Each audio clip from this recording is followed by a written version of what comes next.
Meu nome é Ney Carrasco, eu estou participando do TED Unicamp e o meu objetivo aqui é falar um pouco sobre trilha sonora, música e som para o cinema e para o audiovisual. Essa é a minha área de formação, eu sou compositor e eu tenho mestrado e doutorado em cinema na área de trilhas sonoras e trabalho com isso já há muitos anos. A área de trilhas sonoras é uma das áreas que mais cresce, tanto no que diz respeito ao meio musical, quanto à área de som propriamente dito, de sound design. Aliás, essa é uma fronteira que no passado era muito clara, o que era a música do audiovisual e o que era o som do audiovisual em termos de ruidagem, diálogos, ruídos, era o tripé da trilha sonora, diálogos, ruídos e música. As fronteiras entre cada um desses domínios, o domínio da música, o domínio do ruído e o domínio do diálogo, essa fronteira está ficando cada vez menos objetiva, cada vez menos clara, cada vez mais a ruidagem, assim como aconteceu com a música de concerto no século XX, a ruidagem está sendo cada vez mais usada como trilha musical, e a música está sendo cada vez mais usada como inserção de ruído. Os estudos de trilhas sonoras, eles começam ainda no período do cinema mudo. Se bem que no cinema mudo você não pode falar em trilha, no cinema mudo você tem um acompanhamento musical que era feito ao vivo, mas você já tem vários textos, textos de músicos que tocavam, de diretores musicais de salas de cinema, falando sobre como organizar uma trilha, como agir durante uma projeção, enfim, você já tem textos de estudos sobre trilha sonora, sobre música de cinema, já no período do cinema mudo. Com o advento do cinema sonoro, no fim da década de 20, e a maturidade do cinema sonoro no início dos anos 30, você começa a ter trabalhos teóricos um pouco mais consolidados. Então, o primeiro trabalho assim, que é conhecido mundialmente na área de música de cinema é um livro de um autor chamado Kurt London, que chama Film Music, por sinal, que é de 1936. Você tem mais ou menos na mesma época também um texto do Eisenstein, que é um teórico de cinema importante, além de ser um grande cineasta, falando sobre um princípio organizacional da trilha também, que ele usou no Alexander Nevsky. É um texto que hoje está um pouco envelhecido, mas que tem essa importância histórica. Depois você vai ter um livro do Adorno com o Eisler na década de 40, na década de 50 você tem mais alguns estudos surgindo, você tem o The Technique of Film Music, do Manvel e do Huntley, enfim, essa época é a época que começa a ser formado esse caldo aí, Só que esses trabalhos teóricos nessa época, eles eram ainda muito incipientes, assim. Como é que eu posso dizer? Eles não eram trabalhos muito científicos. Em geral, eram trabalhos de observadores do cinema, ou de compositores que falavam sobre como fazer, ou de humanistas, como é o caso do Adorno, que entra nessa área para falar, porque é um teórico, um sociólogo da música importante, então ele consegue entrar para falar, mas eles não são propriamente estudiosos de trilhas. Esse panorama só vai mudar de fato no fim da década de 70 e início dos 80. Essa é a época de transição, essa é a época que se forma aquilo que a gente pode entender como uma área acadêmica de trilhas sonoras.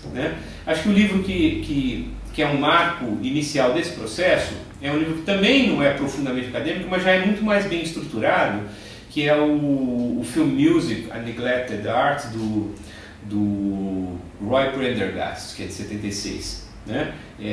E a partir daí você vai ter então os grandes trabalhos que são referência teórica até hoje, principalmente os dois trabalhos mais importantes na formação dessa base teórica da área de trilhas, que são o Unheard Melodies, da Claudia Gordman, e o Audiovision, l'Audiovision em francês, do Michel Chion, que foi traduzido para o inglês pela própria Gordman. Aí se forma realmente a base teórica da área, que vem até hoje, que se transforma, claro, mas que tem nesses dois trabalhos aí, um de 87 e outro de 92, os seus pilares, né, que são referência teórica para todo mundo até hoje, e que sustentam inclusive as transformações que ocorreram depois. Né? Mas o que tem a ver tudo isso com esse tema que a gente está trabalhando aqui no TED? Né? O nosso tema é a intersecção da arte com a ciência, né? E que é algo que ocorre na universidade, né? A universidade é, por excelência, o berço da ciência, né? São institutos de pesquisa, né? É o espaço dos grupos de pesquisa da produção de conhecimento. E, por outro lado, a arte entra na universidade, a arte que não é, em princípio, ciência, é arte, né? E ela vai encontrar na universidade esse mundo que é o mundo da pesquisa, do rigor, da ciência, né? E ela vai ter que lidar com isso, né? A área de trilhas, em particular, é uma área que se dá muito bem nessa confluência, porque ela congrega procedimentos artísticos com procedimentos técnicos, né? E tecnológicos. É uma área que depende muito dessa união do tecnológico com o artístico, né? O cinema, enquanto área de criação, né, e de produção, é por excelência uma arte técnica, né? E o audiovisual que deriva do cinema, que nós temos hoje muitas manifestações, né, também são artes que estão no domínio da indústria cultural, né? Então, assim, não se faz cinema sem tecnologia, né? Você só pode ter o cinema, a origem, o surgimento do cinema no momento que surgiu, né, a câmera, a fotografia, a película, né, a fotografia em movimento e tudo mais. Quer dizer, ele já surge dependente da tecnologia, né? E para a área de áudio também, você pode ver que o cinema fica mudo até os anos 20, né? Por quê? Porque não havia uma tecnologia de áudio adequada, né, até então, para que o cinema fosse sonoro. No momento que essa tecnologia surge, né, especialmente as tecnologias de amplificação, com a criação das válvulas de amplificação, que vão permitir a gravação elétrica nos anos 20, né? E a amplificação do som nas salas de cinema, que é o que permite o cinema se tornar sonoro, né? Então, você pode perceber que o cinema ele caminha, né, lado a lado com a produção tecnológica, o desenvolvimento tecnológico, né? Isso vem até hoje, você vai ver as coisas que se transformou no cinema. Hoje é o 3D, né? A grande transformação tecnológica que tá tomando o mercado é o 3D. Então está todo mundo pesquisando tecnologias para 3D, para aplicar ao cinema, para aplicar à televisão, enfim. Mas são artes, né? O audiovisual é um tipo de produção artística, né, que é totalmente dependente desse desenvolvimento tecnológico, né?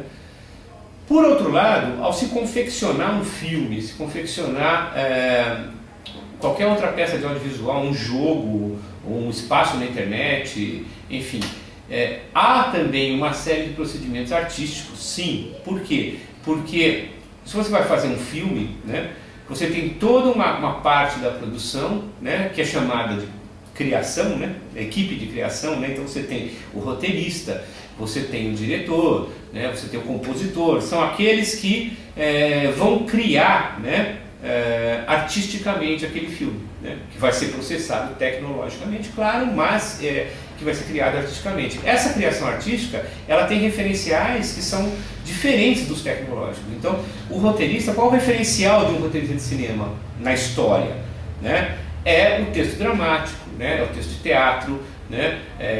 A ópera, a dramaturgia musical, enfim, ele está usando procedimentos que têm sua origem numa história que não é uma história tecnológica, é uma história artística, uma história que está baseada nas poéticas, né, desenvolvidas ao longo do tempo para essas áreas, né, para a área de dramaturgia, para a literatura também, a área de narrativa, para a composição musical, né? Então, a área de trilhas sonoras é uma área que congrega esses dois profissionais e esses dois procedimentos, os profissionais que vêm da área tecnológica e os profissionais que vêm da área artística, né? E um grande número deles tem que trabalhar com as duas coisas em simultaneidade. O compositor, por exemplo, hoje, ele não é apenas um sujeito que senta com um papel, né, de pautas de 5 linhas para escrever música, né? O compositor hoje é alguém que, além de saber fazer isso, ele tem que saber ainda escrever uma partitura, né? mas ele tem que saber processar o áudio no computador, né? Ele tem que conhecer acústica, ele tem que conhecer uma série ele tem que ter um conhecimento científico, né? E um conhecimento tecnológico, senão ele não vai conseguir processar, né, o seu trabalho. Então, a área de estudos dentro da universidade, né, que trata da trilha sonora, da trilha musical, do sound design, é uma área em que as pesquisas acabam também transparecendo essa confluência, né? Então você vai encontrar nesse campo da trilha sonora, você vai encontrar tanto pesquisas de caráter poético ou estético, ou seja, análises de trilhas musicais de filmes, análises da produção sonora do filme, análises da música em relação à narrativa, por exemplo, né? Como é que aquela música ajuda a construir aquela narrativa, né? E ao mesmo tempo você vai encontrar pesquisas de caráter puramente tecnológico, né? Você vai encontrar gente pesquisando novos softwares para aplicar, você vai encontrar gente desenvolvendo plugins para conseguir um determinado efeito sonoro, né, que só por meio daquele plugin você vai conseguir. Você vai encontrar gente pesquisando espacialização de áudio, né, e muitas dessas coisas, inclusive, chegando ao mercado, fortes, como é, por exemplo, o caso da espacialização, né? Você tem hoje em dia todo o mundo do audiovisual é 5.1, o cinema é 5.1, o home theater em casa é 5.1, enfim, isso é resultado de uma pesquisa de espacialização sonora que aconteceu, né, que vem já de algumas décadas, mas que estourou aí no mercado aí nos anos 2000, né? Então, essa área eu acho que é uma área privilegiada no contexto do TED, né? Para que a gente possa falar um pouco sobre essa união desses dois mundos, que é o mundo da pesquisa puramente científica e o mundo da pesquisa artística dentro do espaço da universidade, né? A área de trilhas é uma área privilegiada.